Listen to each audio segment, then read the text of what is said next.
And so this is how the story unfolds of a woman being beckoned to stay again in a hotel she's been to once before. And so it continues to write to me.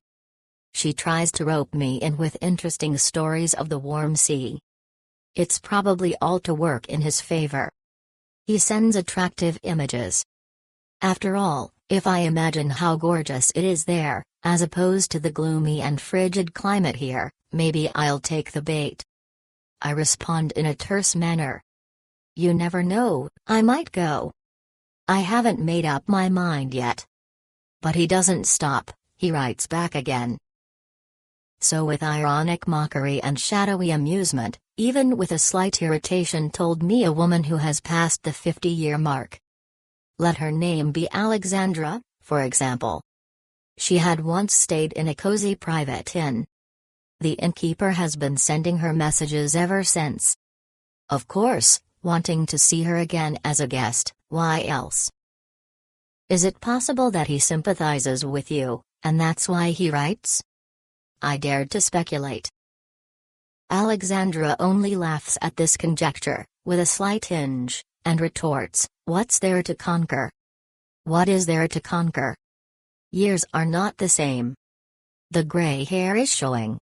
I have to work hard, and after that I have to take care of my grandchildren, because I'm already 3 times a grandmother. I feel old. What's there to glamorize?" You gave me a funny way of putting it all. She goes to the mirror and begins to look at her reflection. Without unnecessary illusions, with all realism. In the mirror, a strong woman with blonde hair, no traces of aging visible, eyes clear, blue, with pronounced facial features. Smile creases are present, but not much. Fascinating forms. Elegant attire. After all, she is at work. In her office. And suddenly, as if from under her hooves, her face lights up with a smile. She shares the memory that this man, let's call him Gregory, is to her liking. He is cultured, he put his heart into the hotel, he moved here from the big city.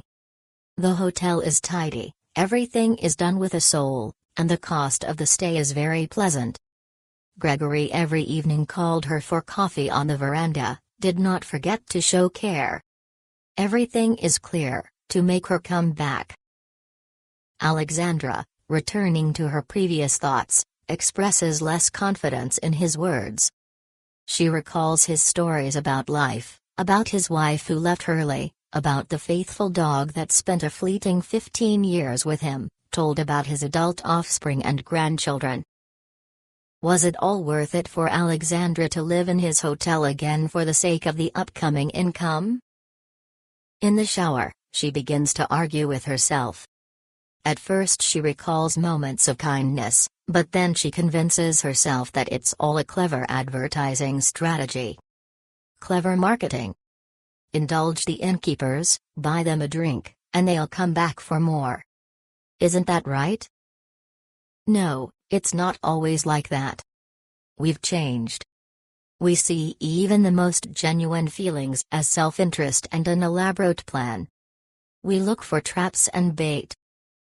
Life has reshaped us. Taken away our dreams. But it's also taken away our ability to believe or hope. And the ability to see ourselves better.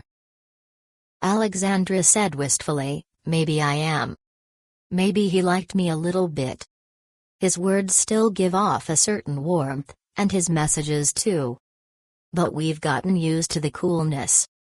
So I wrote him back, "It's cold here. But I'm used to it." I often encounter situations where women don't notice or refuse to notice that someone is treating them with special warmth.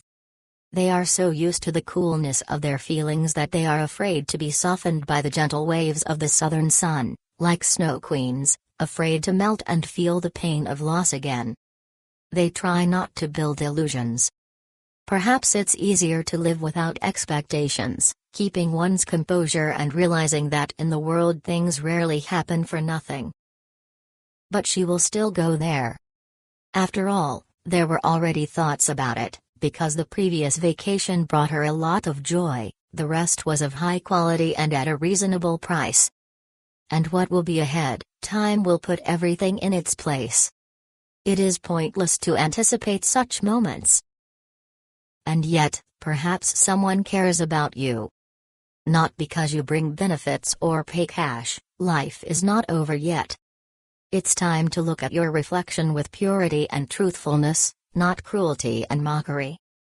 Looking at yourself in this way, you may wonder if you will like the image that looks back at you from the mirror.